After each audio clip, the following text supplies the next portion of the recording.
नमस्कार। आज कांग्रेस के राष्ट्रीय अध्यक्ष आदरणीय मल्लिकार्जुन खड़गे ने एक बयान दिया। एक रैली में बोलते हुए उन्होंने कहा कि ये आखिरी चुनाव है 2024 में जो लोकसभा का चुनाव होना है और इसके बाद देश में कोई चुनाव नहीं होगा। हालांकि ये बयान हम लोगों ने 2019 में भी सुना था और बहुत बड़े नेताओं से सुना था, पढ़े लिखे सो कॉल्ड नेताओं से सुना था, नेता जो पहले बहुत बड़े बड़े पदों पर रह चुके हैं उनसे भी सुना था कि ये आखिरी चुनाव है और इसके बाद कोई चुनाव नहीं होगा। एक पक्ष कांग्रेस का है, एक पक्ष उनके विपक्षियों का है यानी भारतीय जनता पार्टी का है, जो भारतीय जनता पार्टी के बहुत ओजस्वी प्रवक्ता सुधांशु त्रिवेदी ने अपनी तरफ से रखा। अब इसमें हम जैसे कॉमन लोगों के लिए क्या है? हालांकि ये हम लोगों ने 2019 में भी सुना था और अभी फिर 2024 में चुनाव आ रहे हैं, लेकिन भारतीय राजनेता इस तरह के बयान देकर, इस तरह की बातें कह के हमारे किस सोच को, हमारी किस इनबिल्ट एटीट्यूड को वो बार बार हैम्पर करना चाहते हैं, बार बार उसको इफ़ेक्ट करना चाहते हैं, ये सोचने का विषय है। सोचने का विषय ये भी है कि आखिर हमारे भारत के राजनेता सभी पार्टियों के चीज़ों को किस स्तर पर ले जाना चाहते हैं। आप जब भी किसी कांग्रेस के नेता से ये सवाल पूछेंगे कि इस तरह का जो एक हम लोगों का विश्वास का संकट पैदा किया जा रहा है, ये कौन कर रहा है, तो वो शुरुआत करेंगे कि आदरणीय लाल कृष्ण आडवाणी ने 2009 के चुनाव के समय ईवीएम पे सवाल उठाया था। मेरा उनको भी इंक्लूड करके ये सवाल है कि आखिर हम लोगों को इस तरह का क्यों बनाया जा रहा है, हम लोगों को इस तरह की बातें क्यों बताई जा रही हैं। ये आखिरी चुनाव नहीं है, मैं भी जानता हूँ, आप भी जानते हैं, लेकिन चुनावों में हार के डर से इस तरह की बातें करना ये कहाँ तक सही है? हमारे इमोशंस को ब्लैकमेल करना कहाँ तक सही है? और वो राजनेता कर रहे हैं, वो पार्टी कर रही है जिसका इतिहास इस देश में ब्लैक डे लाने का रहा है, इमरजेंसी लाने का रहा है। वो पार्टी कह रही है जिसका इतिहास रहा है इस देश में राजनीति में जितने तरह की, डॉक्टर कुमार विश्वास जो कवि हैं उन्होंने एक बहुत बेहतरीन बात कही कि देश में और राजनीति में जितनी तरह की बीमारियां हैं वो सारी लाने का श्रेय कांग्रेस पार्टी को है। आज हम एक सिंपल सा परिवारवाद को उठाते हैं, आज हम एक सिंपल सा भ्रष्टाचार को उठाते हैं। क्यों हमारे देश में ऐसा होता है कि हम लोगों को भ्रष्टाचार से कोई फ़र्क नहीं पड़ता, परिवारवाद से कोई फ़र्क नहीं पड़ता? देश में इतना परिवारवाद है, इतना भ्रष्टाचार है, राजनीति में सबसे ज़्यादा है। आप देख लीजिए 1947 में सुधांशु त्रिवेदी ने बहुत बेहतरीन बात कही कि 1946 में देश के प्रधानमंत्री आदरणीय नेहरू जी किस तरह बने थे। और नेहरू जी तो प्रधानमंत्री बने, उनके पिता भी कांग्रेस के राष्ट्रीय अध्यक्ष रह चुके थे। नेहरू जी एक संभ्रांत परिवार से आते थे, वो प्रधानमंत्री बने, वो तो ठीक है। उसके बाद उनकी बेटी बनी, उसके बाद उनके नाती बने, यानी आदरणीय इंदिरा गांधी जी के पुत्र स्वर्गीय राजीव गांधी जी बने। तो हम लोगों को इस भ्रष्टाचार से, इस परिवारवाद से, इस तरह के एटीट्यूड से फ़र्क क्यों नहीं पड़ता? क्या हम नहीं जानते कि ये आखिरी चुनाव नहीं है? क्या हम ये नहीं जानते? बहुत बार बातें की जाती हैं ईडी की, सीबीआई की, ईडी सीबीआई के दुरुपयोग की, ईडी सीबीआई के रेड की। क्या हम पलट के ये आज तक कह सकते हैं कि ईडी और सीबीआई ने कभी व्यक्तिगत तौर पे आदरणीय ममता बनर्जी पे भी कभी कोई रेड नहीं किया, आदरणीय नीतीश कुमार जी पे कभी कोई रेड नहीं कर पाए? उड़ीसा में तकरीबन 20 या 25 सालों से आदरणीय नवीन पटनायक जी की सरकार है और एक मुश्त सरकार है। उस सरकार ने और उस पार्टी ने आदरणीय नरेंद्र मोदी जी को कभी उड़ीसा में घुसने नहीं दिया, लेकिन उनके ऊपर कभी रेड नहीं पड़ती। ऐसा क्यों होता है कि सिर्फ कांग्रेस के नेता, आरजेडी के नेता, जेएमएम के नेता? अभी आप देखिए झारखंड में क्या स्थिति है। एक मुख्यमंत्री गायब थे, मुख्यमंत्री आए तो विधायक दल की बैठक में उनकी पत्नी भी थी। हालांकि वो क्यों थी, क्या थी, ये बाद में विषय आएगा। लेकिन जब इतिहास हम लोग देख चुके हैं कि बिहार में आदरणीय लालू प्रसाद यादव जी जब जेल जा रहे थे तो उन्होंने अपनी पत्नी को बिहार का मुख्यमंत्री बना दिया, तो क्या झारखंड में अगर ऐसे सिचुएशन आ जाती है तो क्या होगा? ऐसे परिवारवादी लोग, ऐसी विचारधारा के लोग, ऐसे लोग अगर जब ये सवाल उठाते हैं कि देश में लोकतंत्र ख़त्म हो रहा है, हम लोकतंत्र बचा रहे हैं, तो क्या ये हास्यास्पद नहीं लगता है? जब मुद्दे ख़त्म हो जाते हैं तो लोग इसी तरह की बातें करते हैं और इस तरह की बातों का कोई आधार नहीं है। पिछले चुनाव में बड़े बड़े पत्रकार, बड़े बड़े थिंकर, बड़े बड़े लोग, उन लोगों ने ये बात कही कि ये आखिरी चुनाव है। क्या उसके बाद चुनाव नहीं हुआ? उसके तुरंत बाद चुनाव हुआ। बार बार चुनाव हो रहे हैं, कभी कोई जीत रहा है, कभी कोई हार रहा है। आप एक ईवीएम का सवाल देख लो, एक ईवीएम पे सेम उसी चुनाव में अगर 3 राज्यों में चुनाव होता है, एक में 4 राज्यों में होता है, किसी में कोई जीत जाता है, उस पे सवाल नहीं उठाता, लेकिन हार जाता है तो उस ईवीएम पे सवाल उठाता है। ये हम लोगों के, हम जो कॉमन मैन हैं, वी द पीपल जो हैं, उन लोगों के ऊपर एक सवाल है कि हम लोग कैसे इन चीज़ों को टॉलरेट कर रहे हैं, कैसे इन चीज़ों को बर्दाश्त कर रहे हैं। परिवारवाद की जनक, मैंने जो कहा कि भारतीय राजनीति में जितनी तरह की बीमारियां हैं सबकी जनक जो है वो कांग्रेस पार्टी ही है। और आज उस कांग्रेस पार्टी ने जब इमरजेंसी लगाई, उसके पहले भी उनकी सरकार लगातार थी, उसके पहले सारी की सारी पार्टियां इसीलिए पैदा हुई क्योंकि उनको कांग्रेस का विरोध करना था। और इमरजेंसी के बाद जो आज क्षेत्रीय दल आप जितने भी देखते हैं, समाजवादी विचारधारा की जितनी पार्टियां आप देखते हैं, सब की सब कांग्रेस के विरोध में आई थी और सारी पार्टियां आज उनके साथ हैं। ये सत्ता लोलुपता है और कुछ भी नहीं है। और जब ऐसे सत्ता लोलुप लोग ये बात करते हैं कि परिवारवाद बीजेपी में भी है, परिवारवाद हर पार्टी में है, तो मतलब इनके मुंह से सुनना ही, मतलब हम इस पे तुमसे बात ही क्यों करें, ऐसे मुद्दे पर हम तुमसे बात ही क्यों करें जिन मुद्दों को तुमसे ज़्यादा किसी ने नहीं बढ़ाया है। उत्तर से दक्षिण तक आप भारत में देखिए तो हर जगह परिवारवाद है।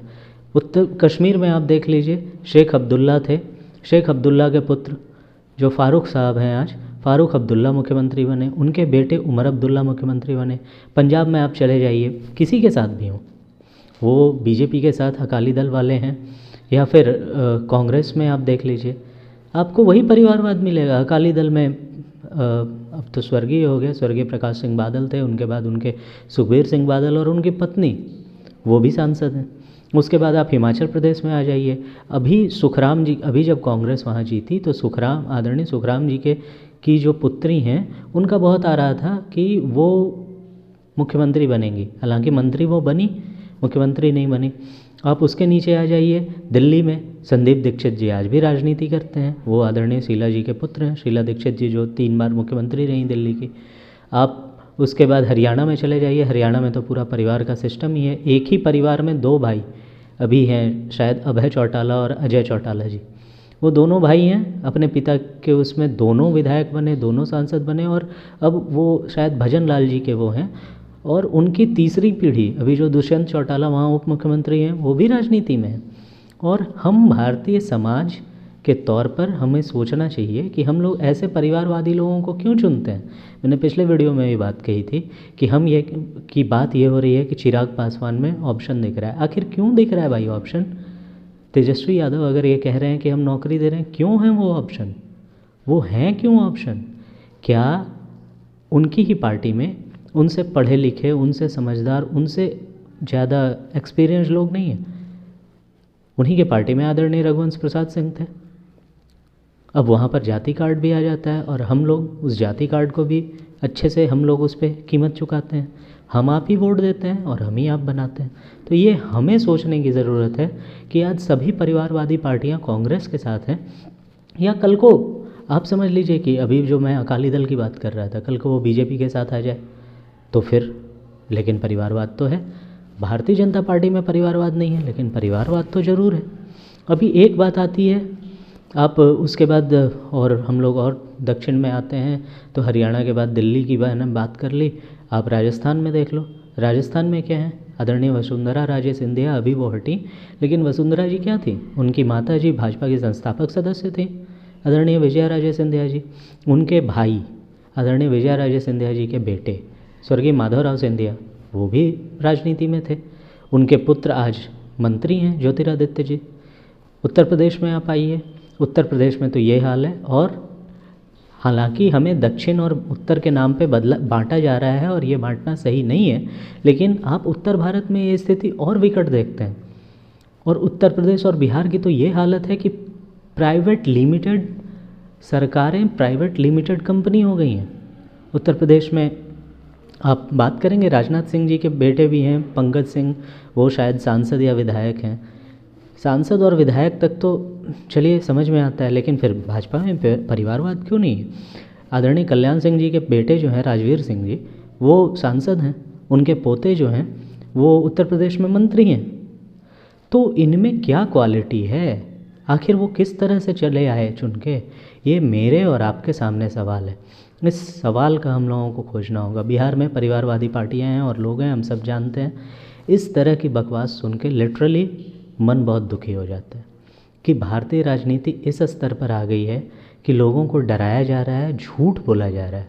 एक तरह का झूठ तो और चल ही रहा है, 2002 से ही चल रहा है। पता नहीं भारतीय जनता पार्टी के साथ कब से टैग किया गया है कि भाजपा सांप्रदायिक पार्टी है, मुसलमानों को डराया जा रहा है, लेकिन कोई प्रूफ कुछ नहीं है, उसके पीछे कोई फैक्ट नहीं देता, नारे देते हैं और हम उन नारों के पीछे चले जाते हैं। आखिर हम भारतीय लोग इसका विरोध क्यों नहीं करते, ये हमें अपने आप से सोचना चाहिए। अपने बच्चों के लिए, अपनी फ्यूचर जनरेशन्स के लिए हम लोगों को इस पे काम करना चाहिए और इसके बारे में विचार करना चाहिए। क्या हम सिर्फ इसलिए दुनिया में आए हैं या इस देश के नागरिक हैं कि हम राजनीति ये लोग करें, इस तरह की घटिया बातें करें, झूठे प्रचार करें और हम लोग इनके झांसे में आ जाएं, उनके कठपुतली बने रहें? आज की राजनीति में जितने पाप हैं सबके सब आज लोग कहते हैं ईडी और सीबीआई का दुरुपयोग। क्या आज से पहले नहीं हुआ? क्या आज से पहले अगर ईडी और सीबीआई का दुरुपयोग हो रहा है तो क्या पहले नहीं होता था? आदरणीय मुलायम सिंह यादव जी ने जब 2008 या 9 में कम्युनिस्ट पार्टियों ने आदरणीय मनमोहन सिंह जी की सरकार से समर्थन वापस ले लिया था, क्या समाजवादी पार्टी ने उसे नहीं बचाया था? क्यों बचाया था? वही सीबीआई का डर था। उस सीबीआई के डर ने उनको बचाया। सीबीआई को केस्ट पैरट देश का माननीय सुप्रीम कोर्ट बोल चुका है। लोकतंत्र बचाना, लोकतंत्र बचाना, लोकतंत्र बचाना, देश का लोकतंत्र खतरे में है। इस तरह की बातें हम लोगों के साथ की जा रही हैं कि मैंने एक जगह सुना और बहुत सही सुना कि वो भेड़िया और चरवाहे वाली कहावत है, लोकतंत्र खतरे में है, लोकतंत्र खतरे में है, लोकतंत्र खतरे में है, देश की शांति खतरे में है, देश में दंगों का डर है। ये तो हम सुन रहे हैं, पिछले 10 सालों में देश में कितने दंगे हुए, ये तो हम सुन रहे हैं कि लोकतंत्र खतरे में है। लेकिन लोकतंत्र क्या तब खतरे में आता है जब आपके भ्रष्टाचार पे सवाल उठाया जाता है? आप भ्रष्टाचार की बात करो, उधर से आता है कि जितने लोग भाजपा में चले जाते हैं वो सब लोग भ्रष्टाचार से मुक्त हो जाते हैं। इसका एक पहलू तो कानूनी पहलू ये है कि वो केसेस बंद नहीं होते। दूसरा एक पक्ष ये भी है कि अगर वो भाजपा में चले गए तब तो आप उनको कह रहे हो कि वो पाक साफ हो गए और आप सवाल उठा रहे हो, लेकिन जब तक वो भाजपा में नहीं गए थे और आपके साथ थे तब तक वो क्या ठीक थे? इसका मतलब आप कह रहे हो कि वो आपको छोड़ के चले गए इसलिए वो आप उन पे सवाल उठा रहे हो। ये हम लोगों को सोचना चाहिए। अब तो ये मुहावरा बन गया है कि ईडी और सीबीआई का दुरुपयोग हो रहा है।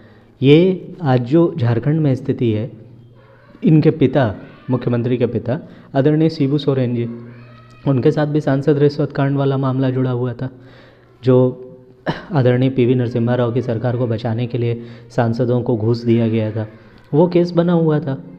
और झारखंड की राजनीति तो बदतर स्थिति में है। आपको पता होगा कि भारत में निर्दलीय व्यक्ति कोई मुख्यमंत्री बना है, ऐसे केसेस बहुत रेयर 2 हुए हैं शायद, और दूसरा केस वही झारखंड का था। और स्थिति ये हो गई थी कि उनके सारे के सारे तकरीबन कैबिनेट मंत्री जेल में पहुंच गए थे, उनकी कैबिनेट जेल से चल रही थी। आज आप देख लीजिए दिल्ली की सरकार का क्या हाल है, उनके 2 सीनियर कैबिनेट मंत्री दोनों जेल चले गए। तकरीबन 8 या 9 महीने तक तो वो जेल में मंत्री रहे और तब भी वो मंत्री रहे, कैबिनेट के सदस्य रहे। आज उनके उप मुख्यमंत्री और जो सबसे ज़्यादा विभाग देखने वाले मंत्री थे वो जेल में चले गए। उनके एक सांसद जेल में है भ्रष्टाचार के आरोपों में। मैं नहीं कह रहा कि वो सही हैं या गलत हैं, लेकिन देश का जो कानून है, ईडी की जो शक्तियां हैं, उसी के अनुसार वो जेल में है। और वो शक्तियां दी किसने ईडी को? वो शक्तियां तो पिछली सरकार ने दी थी। ये जो भी रूल आज के डेट में प्रवर्तन निदेशालय यानी एनफोर्समेंट डायरेक्टरेट के पास हैं, ये सारे रूल्स तो बनाए थे आदरणीय चिदम्बरम साहब ने, और सुप्रीम कोर्ट ने उसको, अभी उसमें एक पिटीशन भी गई थी और सुप्रीम कोर्ट ने उसको एक्सेप्ट भी किया कि नहीं ये रूल बिल्कुल सही है। आप सोच लीजिए कि स्थिति ये है कि ईडी सीबीआई सिर्फ ये टीवी के बहसों और हम लोगों को भाषणों में नहीं सुनना पड़ता। विपक्ष के दल मिल के चले गए सुप्रीम कोर्ट और ये कहा उन्होंने कि हम लोगों को इस तरह की गिरफ्तारियों से बचाया जाए। सुप्रीम कोर्ट ने हालांकि उसको बेरंग वापस कर दिया कि आप क्या चाहते हो कि देश में नागरिकों के लिए अलग कानून हो और नेताओं के लिए अलग। ये कैसे पॉसिबल है? लेकिन ये व्यक्तिगत तौर पे हमारे और आपके सोचने का भी विषय है कि हम भी आप सोचें कि इस तरह की चीज़ें क्या हो रही है आप देख लीजिए। नवीन पटनायक जी के ऊपर आज तक कोई ईडी का केस नहीं, कोई सीबीआई, कोई जाता तक नहीं है। हमें तो पता भी नहीं चलता कि उड़ीसा भी इस देश का हिस्सा है। व्यक्तिगत तौर पे नीतीश कुमार भाजपा के साथ बहुत बार आए, बहुत बार गए, लेकिन जब वो गए भी तब भी उनके ऊपर बहुत सारे राजनीतिक टाइप की बहसबाजी अलग चीज़ है, लेकिन कभी किसी ने कोई ईडी सीबीआई उनके दरवाजे पे नहीं पहुंच पाई। आप भ्रष्टाचार करोगे और उसके बाद ईडी सीबीआई लोकतंत्र की दुहाई दोगे, ये सही नहीं है। आप कहते हो, अजीत पवार जी का एग्जाम्पल दिया जाता है महाराष्ट्र का, हेमंत विश्व शर्मा जी का कहा जाता है। राजनीतिक आरोप सब लोग लगाते हैं। अगर आप कहते हो कि प्रधानमंत्री ने आरोप लगाए, ठीक है प्रधानमंत्री ने आरोप लगाए, अगर आप उसको सही आरोप मानते हो तो जब तक अजीत पवार जी भाजपा के विपक्ष में थे आपने अपनी पार्टी में क्यों रखा उनको? आप उनको सही मानते हो, नहीं रखना चाहिए था। अगर गलत मानते हो तो वो अब भी गलत है। इससे क्या फ़र्क पड़ता है कि वो आपके साथ हैं या नहीं है? गलत तो गलत है और सही हैं तो सही है। इस तरह की तो बातें नहीं होनी चाहिए कि प्रधानमंत्री ने कहा और ये कहा, ये सब टीवी बहसों में। और एक इंसान के तौर पे, एक आम इंसान के तौर पे मैं भी ये समझता हूँ, आप भी ये समझते हैं, लेकिन हमें चिंता इस बात की करनी चाहिए कि हमें अपनी राजनीति को किस तरह सुधारना है। आपको इस तरह की बातें कही जाती हैं कि ईडी सीबीआई और इस तरह की एजेंसियों का दुरुपयोग होता है। देश में सबसे ज़्यादा राष्ट्रपति शासन लगाने का रिकॉर्ड है कांग्रेस सरकारों को, उसमें भी स्पेशली आदरणीय इंदिरा गांधी जी को रिकॉर्ड है सबसे ज़्यादा राष्ट्रपति शासन लगाने का। वो लोकतंत्र का हरण नहीं था क्या? वो क्या था? वो अच्छा था। और आप अगर कहते हो कि प्रधानमंत्री ने इस तरह के आरोप लगाए, अगर आपको लगता है कि भ्रष्टाचारी बीजेपी में जाके सही हो जाते हैं, तो भी वो भ्रष्टाचारी अगर आपकी नज़र में है, आप जाओ ना। आज के डेट में आदरणीय सोनिया गांधी जी, आदरणीय राहुल गांधी जी जमानत पर हैं। वो उनके ऊपर केस तब हुआ था जब केंद्र में उन्हीं की सरकार थी। सुप्रीम कोर्ट के कहने पे केस हुआ, उसमें उन्होंने जमानत लेना पड़ा। अगर आपके पास तथ्य हैं तो आप जाओ, वरना इस तरह से हमारे इमोशंस को झूठ मूठ में, इससे होता ये है। आप कुछ तो पत्रकार हैं, दुग्गल साहब हैं, उन्होंने तो इतनी बार देश में लोकतंत्र को खतरा और इतनी बार आपातकाल बता दिया है कि अब सच में कोई आपातकाल लगा देगा तो भी लोग हंसेंगे। छोड़ो यार, पहले से था अगर लोकतंत्र को खतरे। इसलिए हमें आपको इस लोकतंत्र के लिए, इस देश के लिए, अपनी आने वाली पीढ़ियों के लिए इस तरह के बयान देने वाले, इस तरह के नेताओं का विरोध करना होगा। मैं आपके लिए आज सिर्फ यही एक विचार छोड़े जा रहा हूँ, आप भी इस पर चिंतन करो।